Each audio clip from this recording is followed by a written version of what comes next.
Hello friends, welcome to అమ్మ ప్రేమ. అందరూ ఎలా ఉన్నారు? నేనైతే చాలా బాగున్నానండి. ఫస్ట్ టైం కనుక నా వీడియో చూస్తున్నట్లయితే చిన్న రిక్వెస్ట్ అండి, ఒకసారి సబ్స్క్రైబ్ చేసుకోండి నా ఛానల్ని. అలాగే ఈరోజు మనం స్వీట్ పాప్కార్న్ ఎలా తయారు చేయాలో చూద్దామండి. ముందుగా అయితే ఒక కుక్కర్ పెట్టుకొని నేను అందులో 5 స్పూన్లు నెయ్యి యాడ్ చేశాను. ఒకవేళ బటర్ అయినా యాడ్ చేసుకోవచ్చు, లేదా ఆయిల్ కూడా యాడ్ చేసుకోవచ్చు. ఒక 5 స్పూన్ల వరకు మొక్కజొన్న గింజలు వేసేసానండి. ఇందులో మనం కుక్కర్ పెట్టేసి 2 మినిట్స్ నుండి 3 మినిట్స్ వరకు ఉంచేయాలి. పాపింగ్ అయిపోయినాక మనము స్టవ్ ఆఫ్ చేసేసి తీసేయాలండి. అలాగే పాప్కార్న్ రెడీ అయిపోతుంది. ఇక్కడ నేను స్వీట్ క్యారమెల్కి ప్రిపేర్ చేస్తున్నాను. 1 కప్పు షుగర్ తీసుకున్నాను, ఒక 3 స్పూన్ల వరకు వాటర్ తీసుకొని, అలాగే నెయ్యి 1 స్పూన్ తీసుకున్నానండి. మీరు ఒకవేళ బటర్ ఉంటే బటర్ యాడ్ చేయండి, చాలా టేస్టీగా ఉంటుంది బటర్ వేయడం వల్ల. ఇప్పుడు దీన్నంతా మనం క్యారమెల్ అయ్యేంత వరకు ఒక 5 మినిట్స్ ఉంచాలి. ఇందులోనే మనం ఇది ప్రిపేర్ అయిపోయేలోపు నేను ఇక్కడ బెల్లం తురుముకుంటూ ఉండాలండి. బెల్లం తురుము వేస్తున్నాను ఇందులోనే నేను, ఎందుకంటే స్వీట్నెస్ కోసం. మీరు ఒకవేళ షుగర్ వద్దనుకుంటే ఉత్త బెల్లం ఒకటే యూస్ చేయొచ్చు అండి. బెల్లం ఒకటే 2 కప్పులుగా యూస్ చేసుకోవచ్చు. నేను ఇక్కడ 1 కప్పు షుగరు, 1 కప్పు బెల్లం తురుము తీసుకుంటున్నాను. చూడండి, ఇప్పుడు మనము నెయ్యి ఇదంతా కరిగేంత వరకు కలుపుతూ ఉండాలి, అడుగంటకుండా. మనము దీన్నంతా కొంచెం పొంగొచ్చి క్యారమిల్ టైపు అయ్యేటప్పుడు మనం బెల్లం తురుమును కూడా ఇందులోనే వేసేసి మనం మిక్స్ చేసేసి కొంచెం పాకంగా అయ్యేంత వరకు ఉంచాలండి. మనం ఏంటంటే ఈ పాకము వేడివేడిగా వేయకుండా, ఎందుకంటే స్మూత్ అయిపోతాయి పాప్కార్న్ అనేది. కొంచెం చల్లారిన తర్వాత, అలాని పూర్తిగా చల్లారకూడదు, కొంచెం చల్లారిన తర్వాత పాప్కార్న్ ఇందులో వేసేసి మిక్స్ చేసేయాలి. కొంచెం గోరువెచ్చగా ఉన్నప్పుడే. అది ఒక 2 మినిట్స్ చల్లారిన తర్వాత మనం వెంటనే బ్రేక్ చేసేయాలండి పాప్కార్న్ని. చూడండి, ఇక్కడ నేను తురుము ఇందులో వేసేస్తున్నాను. ఇప్పుడు ఈ తురుము అంతా కూడా కరిగేంత వరకు మనం మిక్స్ చేసుకుంటూ ఉండాలి. నేను ఇక్కడ బెల్లం తురుగు చాలా సన్నగా కట్ చేసి ఇందులో వేసేసాను 1 కప్పు. దీన్నంతా కూడా ఒక 5 మినిట్స్లో మనకు క్యారమిల్ తయారైపోతుందండి.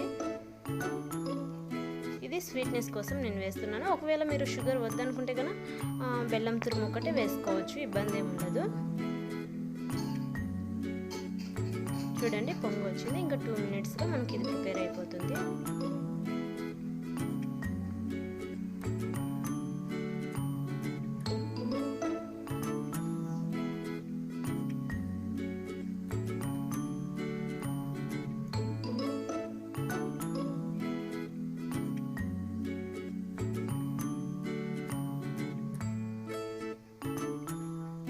ప్రాసెస్ అంతా మనం లో ఫ్లేమ్లోనే చేసుకోవాలండి, ఎందుకంటే హై ఫ్లేమ్లో పెడితే మాడిపోతుంది.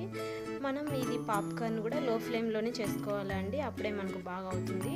ఒక్కసారి మనం మిక్స్ చేసేసి మూత పెట్టేసినామంటే 2 మినిట్స్లో పాప్కార్న్ రెడీ అయిపోతుంది, ఇబ్బంది ఏమి ఉండదు. మనం కుక్కర్ అయితే కనుక ఒక్కొక్కసారి అట్లా కదిలియచ్చు మాడిపోకుండా.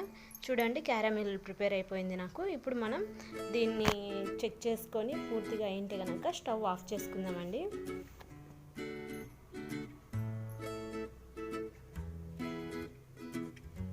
చాలా అంటే చాలా టేస్టీగా ఉంటుందండి. చిన్నపిల్లలు అయితే చాలా ఇష్టంగా తింటారు, చాలా టేస్టీగా ఉంటుంది. పాప్కార్న్ కూడా మనం ఇందులో వేయడం వల్ల మనకు స్మూత్ అయిపోతుంది, అట్లంతా ఏం లేదండి.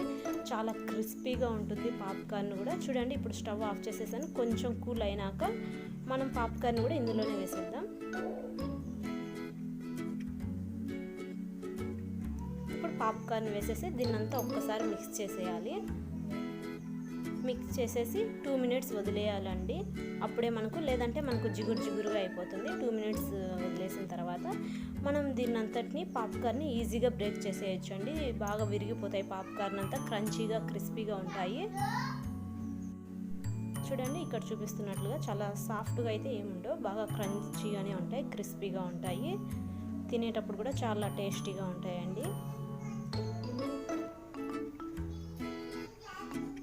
ఇప్పుడు కూల్ అయిపోయింది కాబట్టి మనం వీటన్నిటిని బ్రేక్ చేసేసుకొని ఒక కంటైనర్లోకి తీసేసుకోవచ్చు. చూడండి, మనకు రెడీ అయిపోయింది స్వీట్ పాప్కార్న్. ఇప్పుడు మనం పిల్లలకి సర్వ్ చేసేసేయచ్చు అండి, చాలా టేస్టీగా ఉంటుంది. ఈ వీడియో కనుక మీకు నచ్చినట్లయితే లైక్ చేయండి, షేర్ చేయండి, సబ్స్క్రైబ్ చేయడం మర్చిపోకండి. Thanks for watching.